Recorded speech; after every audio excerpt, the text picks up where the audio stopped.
บางคนก็แบบทำไมไม่ฟ้องนู่นนี่นั่นทำเป็นเท่าพระแม่พระโอ้ยกับคนในครอบครัว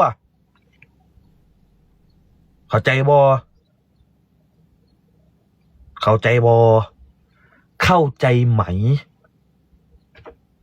แล้วมันอ่ะเป็นคนไม่ได้บิ๊กเป็นบอเป็นคนไม่อยากฟ้องใครมักง่ายไปตั้งทุกคนย้อนกลับไปตั้งแต่ออกมาอยู่ขอนแก่นขันจังหนึ่งมันฟ้องได้แล้วแต่ทำไมมันไม่ฟ้องเพราะว่าเขาไม่ชอบความวุ่นวายแล้วมันไม่ใช่จะตัดใจในการฟ้องได้มักง่ายเพราะมันคือความสัมพันธ์เข้าใจบอบางคนก็จิกกัดแขวะมันอยู่หันขันแน่จริงมึงฟ้องไปที่มึงฟ้องไปที่นี่ข่อยนี่ผู้เห็นหลักฐานทุกอย่างพี่โน้ตเห็นหลักฐานทุกอย่างทำไมพวกข่อยถึงจะไม่เข้าใจมันเห็นทุกอย่างแต่ทุกคนจงเข้าใจเรื่องบางเรื่องมันคือเรื่องคาบเกี่ยวของคำว่าภายใน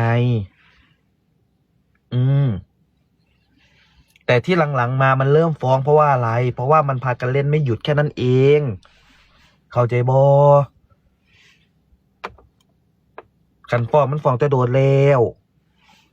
เรื่องแต่ปู่พุ่นนะไปไล่ไทม์ไลน์มาเลยเพราะฉะนั้นอันเนี้ยถามว่ามันโดนไปเยอะเนี่ยมันโดนไปเยอะนะทำไมมันไม่อยากฟ้องมันไม่อยากพูดถึงพี่โน้ตบอกแล้วว่าน้องไม่อะไรหรอกก็ซ้ำมาให้ไปตั้งโตนบอ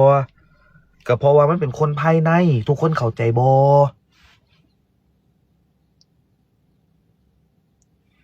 เข้าใจบอทำไมถึงออกมาพูดมันบ่แม่นเงิน5 บาท 10 บาทแล้วมันเก็บมานานแล้วเข้าใจบอให้เขาได้ระบายเน่ให้เขาได้เว้าเน่ว่าสั่นคนถือเงินสิเป็ดแฮปปี้นี่ก็คือซุ่มหมู่